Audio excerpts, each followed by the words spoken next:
And we are live. Happy Friday, guys. Dr. J here in the house. What's cooking? Hit me up with your questions. I got a whole bunch of Thyroid Reset Summit podcasts going today, or say interviews going today. Feel free and head over to thyroidresetsummit.com. Click the link below to subscribe to the summit. It's coming this fall. Really excited. Let's dig in. Gabe DL writes in, later today, I wanted to purchase your line of parasite-killing herbs.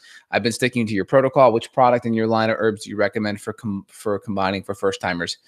It would depend. It would depend what's going on. If we have some H. pylori stuff going on, we like to use GI Clear 2, some antibacterial SIBO stuff, GI Clear 1 and 6.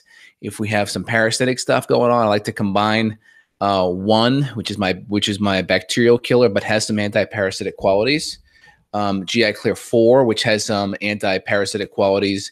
1 has more antibacterial, but parasitic qualities. 4 is a lot of parasite killing things in it. Let me grab it. Hold on. I'm doing a cleanse right now. I'm doing 1 right here. This is the antibacterial stuff. It's got Java brucea, Hydratus coptis, Demona, dill, yarrow, procrasma, a little bit of wormwood. This is the 5 is just the emulsified oil of oregano. That's great for fungus and yeast. Also has some antibacterial, anti-parasitic qualities, right? High dose oil of oregano will kill Giardia as well. And then 4 is the broad spectrum parasite killer. That's got olive leaf, high dose berberine and golden seal. It's got grapefruit seed extract. It has burdock root. I mentioned olive leaf, and it has black walnut. So these are the big ones that I've been doing for this month. What is high potassium 5.5 indicator of? And is it dangerous? I follow a paleo template that told me to avoid high potassium food, which is tough on paleo. So more than likely, Holly, high potassium levels probably mean your sodium levels have dropped. If your sodium levels have dropped, that typically means adrenal dysfunction. I wouldn't not eat high potassium foods unless there's some kind of kidney issue going on where you can't, because a lot of high potassium foods are going to be green vegetables. So that's not a good thing to cut out. I would work on getting more sodium in your diet, adding high quality sea salt to your water, drinking high quality mineral water, adding lots of extra good like Celtic real salt or Himalayan salt, or just Redmond's real salt to your food, and work on supporting your adrenals. Your sodium's probably dropping, which sodium and potassium are on this natural seesaw. That's probably what's going on. So fix the adrenals and add the extra minerals. Neem writes in, how do I deal with malnutrition when I have low stomach acid and enzymes with multiple infections? Is betaine HCl plus pancreatic enzymes enough, or do I need to address the infections or mold first? So you got to follow the 6 R's. You got to remove the offending foods. So that could mean just going from a standard American diet to a paleo template. If you have other issues going on, you may have to do more extreme diets like an autoimmune template, a low FODMAP template, low histamine thing, depends. And you have to follow the 6 R's, remove the bad foods, replace the enzymes and acids so we can break down the foods. Of course, do our low-hanging fruit like chewing our food up well, avoiding hydration with supplements, not eating in a stressed out environment. Number 3 R's, repair the adrenals. Many people are stressed. You need healthy levels of cortisol to build up your gut lining. You also need healthy, healing, anti-inflammatory nutrients for the gut lining, like L-glutamine or collagen as well. The 4th R, we remove the infections, and we have to make sure we know what the heck we're dealing with. There could be multiple infections and different things going on. 5th R, we repopulate. 6th R, we retest. So you really want to follow it in that type of pattern. Hope that helps there. Hey, Spivey, how you doing? Charlie Robinson writes in, is it worth adding either zonulin to the GI map to see leaky gut indications?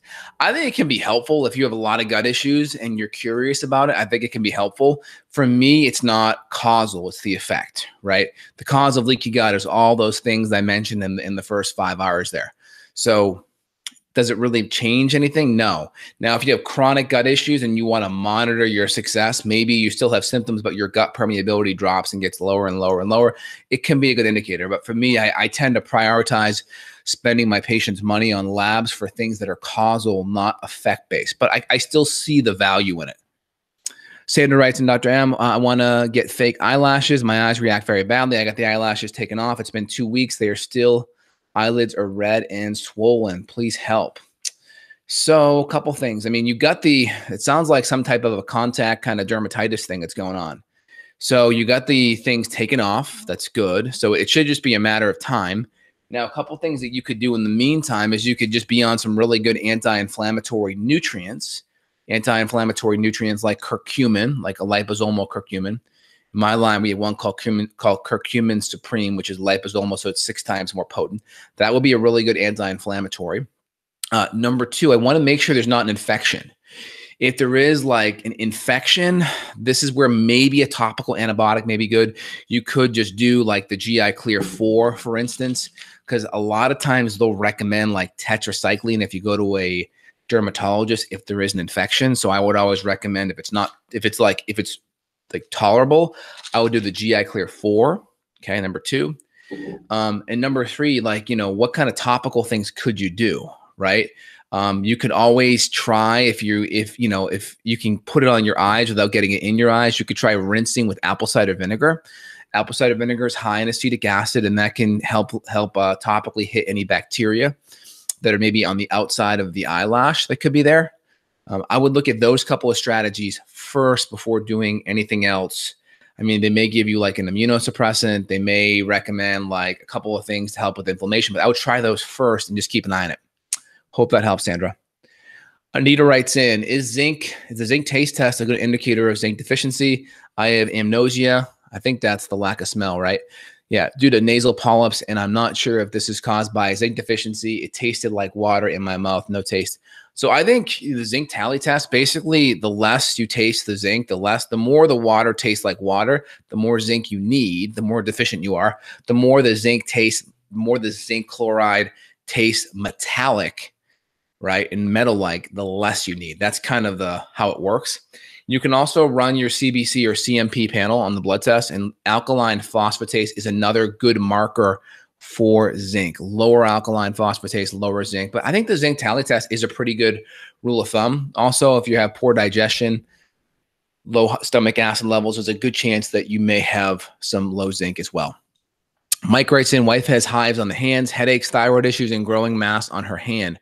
Are all these related? Yeah, I mean, more than likely. I mean, a growing mass, I mean, we're talking like a papilloma type of thing, like a wart or something else.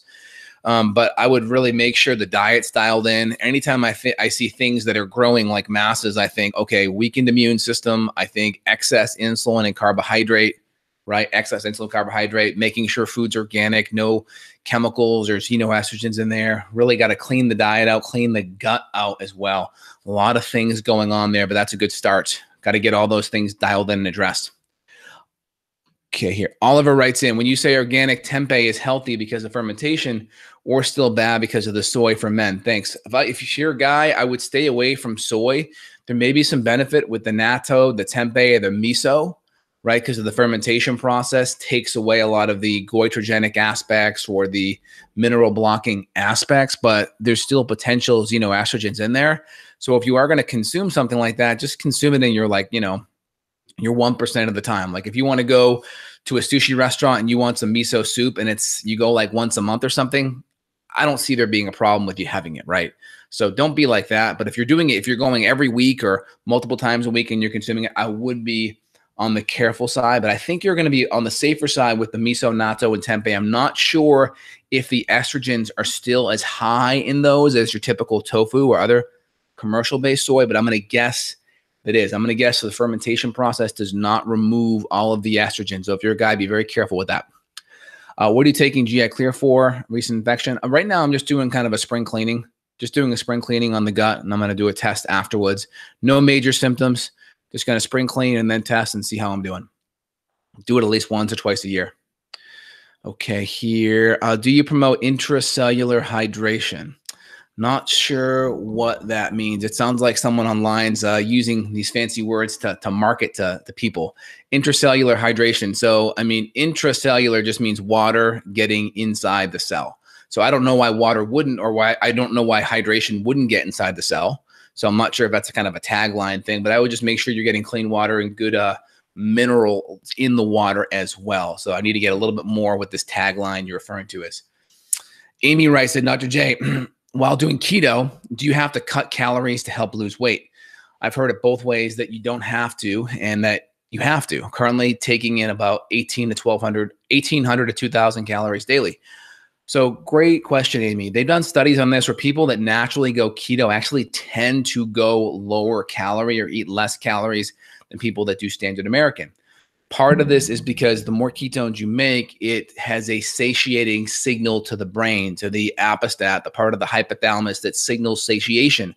So a lot of it, it's hard to really go too high calorie on a keto. It's possible because if you can just like plow in almond butter or just plow in spoonfuls of fat, you know, you could go a little bit high calorie. But if you're eating reasonably, meaning, you know, what I always tell patients is try to eat till you feel about 80% full. Take a break for 5 or 10 minutes. And if you're still kind of hungry, then eat a little bit more. A lot of people, if they're just going hand to mouth, you know, you have a couple extra bites of, let's just say, almond butter or other things before you know, so you feel stuffed. You may eat an extra 300 calories at each meal just because you're overly stuffing yourself. So I say, as long as you're not going into a meal trying to stuff yourself, I think it's going to be pretty hard to overconsume calories on a keto diet just because of the satiation you get from ketones. Hope that helps. Can food intolerances cause leaky gut? Absolutely. Food allergies definitely can, along with low stomach acid and enzymes, which increase food intolerances because the more you don't break the food down, the more that larger molecule can be inflammatory and open up the gut lining. Dr. J, I'm having allergies with cold air contact. Any thoughts why? I have a history of contact dermatitis. When I was younger, this helps. Any test I have to take? So what kind of allergies? So like, there's a couple things you can do. Here's a natural allergy support that I formulated that has some natural antihistamines in it. Now, don't do this first. Just change your diet. If your diet's not good, change your diet. Make sure you have enough stomach acid and you can break down the foods. Do like the diet stuff and do that stuff first. See how much gets better. If not, I would get like an Allerclear, which has like the stinging nettle, the bromelain, the quercetin. These are like natural histamine degranulators. But do all the diet and lifestyle stuff first. See how much gets better. Also, too, if it's like a allergy thing because of the environment, you may want to invest in a really good air filter as well. On my side, I would use one by Advanced Air that does very well at filtering out a lot of these things. So get the air dialed in, get your food dialed in, get the hydration dialed in, and start there. And if there's anything that you're aware of that you're contacting that's causing an issue allergenically, then I would work on that too. Neem writes in, if I have a kidney or urinary tract infection, is it more effective to take an herbal tincture instead of a capsule? It's a great question. I think you're okay in a capsule form as long as it's going to break down well. I mean, if you're having a UTI or a kidney issue, there's a couple of things you can do. You can start off by just juicing some raw cranberry juice, which is very high in D-mannose and also has a nice acidic pH, which can kill out any bacteria. Typically with a UTI, you're looking at more E. coli that's going to be driving a UTI. Cranberry juice is also really high in D-mannose as well, which helps kind of like the bacteria kind of adheres to like the urinary tract and it kind of de-sticks it, so to speak, and allows you to flush it out. Also, the GI Clear 4 product is actually great for it because it's very high in golden seal. And golden seal and berberines are really anti-E. coli too. And then you can also even throw some probiotics in there because the probiotics will help provide a more acidic environment, right? Acidophilus, lactobacillus, acidophilus. Acidophilus translates to acid loving. All right. So that will help with that. And it will also help kind of crowd out any of the E. coli that may be there. At what point do you use antibiotics for H. pylori? I mean, if I've treated, at least 2 times and have not knocked it out fully, maybe 3, it just depends, right? Because if people are getting reinfected from other vectors, well, antibiotics won't fix that either, right? So I just really want to make sure pets, animals, spouses, family are at least addressed because, okay, great. You may be knocking it out and it may be getting reinfected. So you have to look at it from the perspective of, is it a reinfection or are you just not killing it? Oliver writes in, I love pork sausages, but some experts, Dr. McCullough, Dr. Axe, Dr. Jockers, warn against it, saying there's many parasites that survive the cooking and it's unsafe, unhealthy. What's your opinion?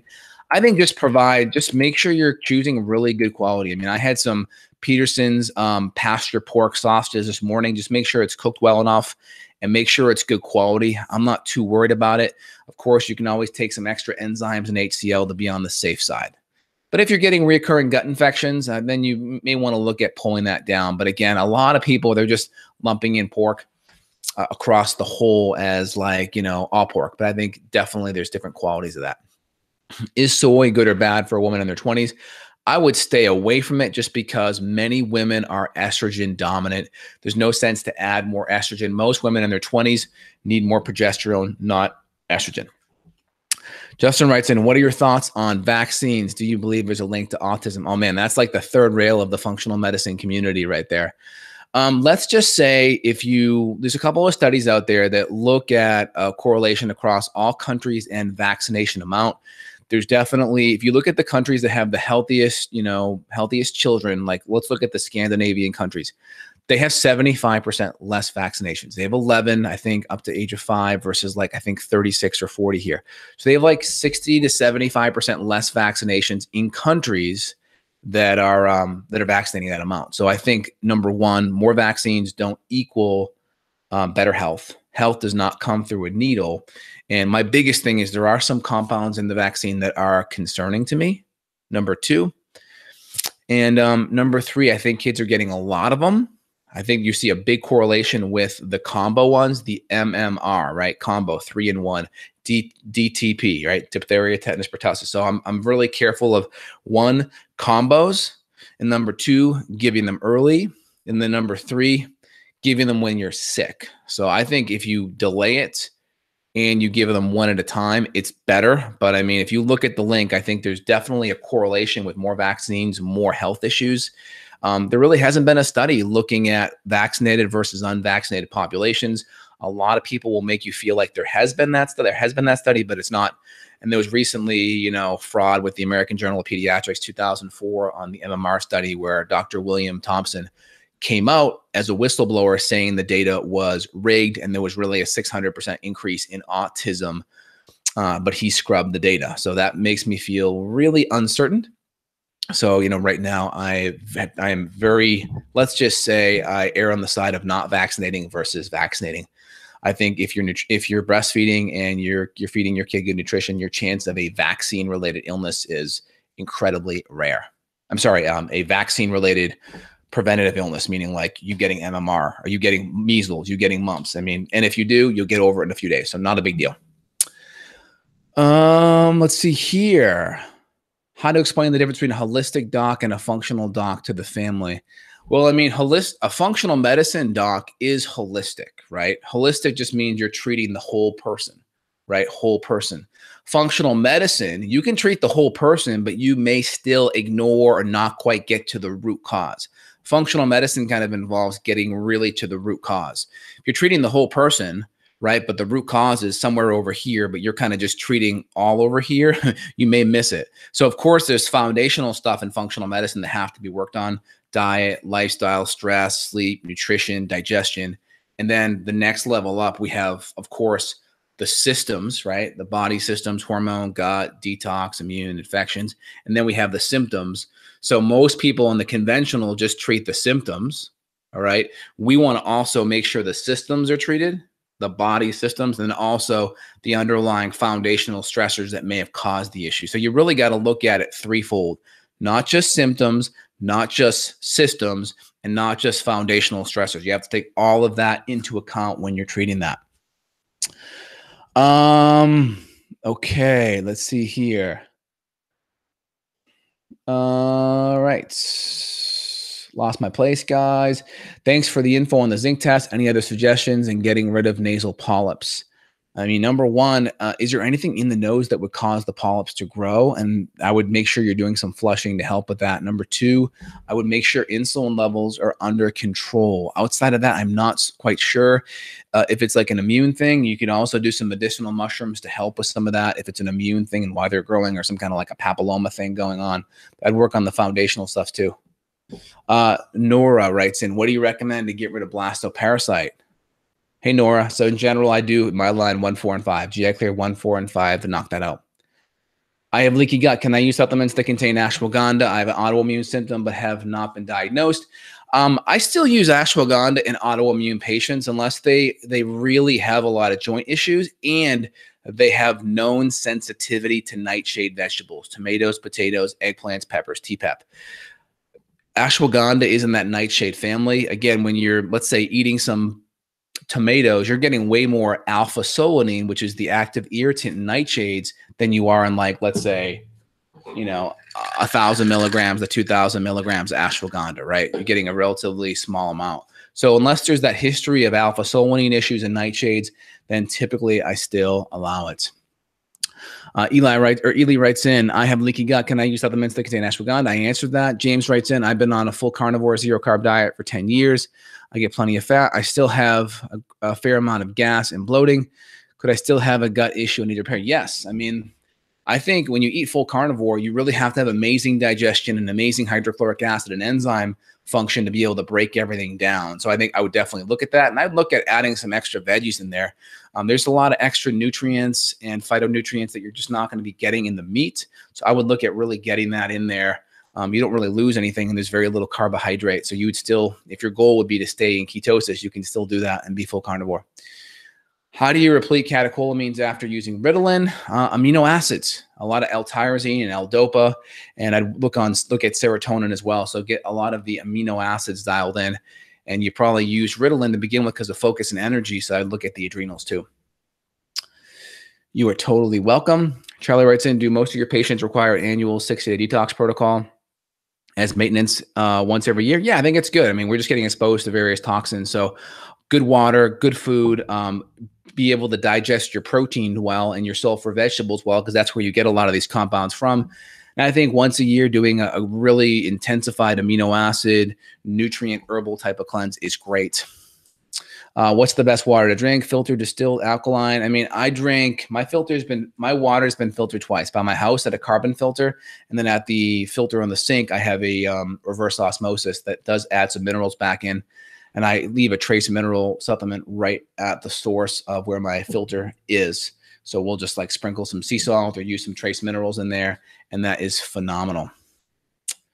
Let's see here. I had morning stiffness and pain in the hands and toes for years. Started taking chamomile tea with collagen and slippery elm powder, and it pretty much stopped. Yeah, that tells me that number one, extra collagen and amino acids are probably providing better integrity to your joints as well as your gut lining. Is probably some level of gut permeability, Luke, that was driving some of your toe issues. So helping the gut and decreasing the inflammation is great. Okay, do you have any advice for thyroid nodules? I'm on one lobe. I have a 1 centimeter on one lobe, been stable for 5 years, and thyroid levels, including antibodies, are all normal. Does your thyroid summit talk about nodules? It's a great question. So thyroid nodules tend to be abnormal thyroid tissue, okay? Now, why is the tissue abnormal? There tends to be some level of either autoimmunity, that's what's driving a lot of the inflammation, and or potentially low iodine levels. So you really want to make sure you rule out any autoimmunity, be fully certain of that. So, you know, if you have a nodule, if they're already ultrasounding it, make sure it's palpated, make sure that you feel the thyroid's not swelling, make sure TSH levels are reasonable. Make sure antibodies are all negative. Like all that stuff looks good. If that stuff all looks good, then I would look at, and your thyroid hormones also look good, then I would look at using some of the thyroid nutrients like iodine and selenium and zinc and magnesium and supporting the nutrients for the thyroid. And then make sure inflammatory foods like gluten and grains are out of there. So give that a try first. Hope that helps. But typically it's abnormal tissue from low iodine, but always go with the second. The first is go always autoimmunity. So make the diet changes, the autoimmune diet first, and see how you do. But make sure your hormone levels look good. If they don't look good, you got to see a good functional medicine doc. What do you think about eating organic raw egg yolks without the whites for getting your proper amount of bites? I think it's great. I think it's a great thing to do. Hans writes in, coconut oil creates smelly bowel movements. A few months now. How can I fix it? Well, could be, do you also have gas with it too, Hans? If you have gas with it, I would think maybe there's a FODMAP issue. Do other fats cause problems? The first thing I would do is I'd make sure you have good enzymes and good HCl going on there. And if you're sensitive to other fats, I'd also throw in some bile salts and some lipase. So I throw in some good enzymes, some good HCl, and some good bile salts to make sure you're really breaking down your fat well. And does it just correlate with coconut oil or other fats? If it correlates with only coconut oil, there could be an intolerance or probably a FODMAP issue. So keep an eye on that. See here, what can you do when you're having fairly significant prostate pain, especially around bowel movements and around sleep and morning erections? Well, again, prostate issues, you know, make sure you address all the inflammatory vectors that could be driving the prostate inflammation. So all the diet stuff has to be addressed. Now, you can go deeper into other things with prostate. Well, number one, do you have excess cadmium?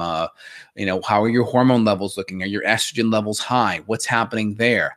There are herbs you can use like saw palmetto, pumpkin seed, zinc, selenium, and lycopene that have been shown to be really anti-inflammatory for the prostate and can help reduce swelling and inflammation. But you have to have all the diet and lifestyle things in order. You have to make sure your estrogen levels are down and your insulin levels are also down. Opinions on the low fiber diet for bloating. See here. Yeah, I mean, if you can, you may have to cut out the FODMAPs to decrease that. Can someone who is nursing take your GI Clear 4? No, if someone's nursing, I would not do the GI Clear 4. My wife had some issues recently and we could not give it to her. What I would do if she's nursing, just trying to think, you could do ginger. You could do ginger and you could probably do some garlic. Those would be some things I would recommend. And just make sure the baby, if you're breastfeeding, make sure the garlic doesn't change the flavor of the milk. So it really makes it, like, let's say, less appetizing, if you will. When supplementing with your thyroid balance and replete, how long would you take to increase T3 levels? And would it be a permanent fix? Depends on what type of thyroid pattern is on the labs. If it's autoimmune and we fix all the autoimmunity vectors, diet, lifestyle, blood sugar, infections, and we can calm it down and then we support the nutrition and reduce the inflammation, you know, maybe 6 months to a year, and then we can start to phase off of that. Best heavy metal detox food or supplement. If we're going to do it more gently, I would do a lot of the fibers like citrus pectin and chlorella and glutathione and selenium. That's great. I have rheumatoid arthritis and nodules everywhere. What can I do to naturally help with this? We'll first start with the autoimmune diet and then see what happens next. Dental caries. So you mean cavities besides good hygiene and avoiding sugar. That's the best thing. Avoid gluten too. Avoid gluten. Gluten will make cavities faster than anything.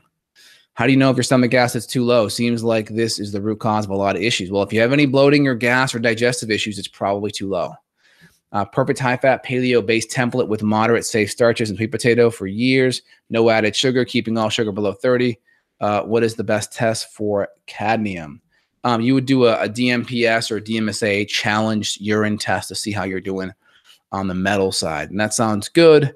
I would just say, it seems like you're doing a good job then, Genesis, with the diet. So I would I'd have to look at some of your lab markers to be able to get more specific. All right, guys, I got to jump here. Let me just hit Facebook real quick. I got to jump on an interview here. My husband got gout once in a while. I'm starting to brew kombucha. Will this be okay for him to drink? Depends on the sugar content. If you have gout, you want to keep fructose down below 15 grams per day. Thoughts on allergy shot therapy? Depends. There's LDN, LDA, low dose antigen, or low dose immunotherapy, LDI or LDA. Those I think can be beneficial, but make sure the diet and lifestyle stuff are dialed in. Any advice on working out hiatal hernia? What should you do about it? Yeah, Google Dr. Williams. He's a chiropractor. He's a really good hiatal hernia move that is on YouTube. It's something like this. You drink water, you swallow, your hands are up, and then you drop down on your heel like that while you're swallowing. And that's kind of the maneuver to help with that. But seeing a chiropractor that can get their hands underneath your rib cage, breathe in deep, that puts the diaphragm down, and then breathe out as you pull down. That can do it. But you want to see a good osteopath or a chiropractor to help with that. All right, guys, running behind schedule here. Thank you so much. Have a phenomenal weekend. Hope you enjoyed this. Give me a thumbs up. Give me a share. Crush the like button. Hit the bell if you want to get these updates. Thanks so much and have a great weekend, y'all.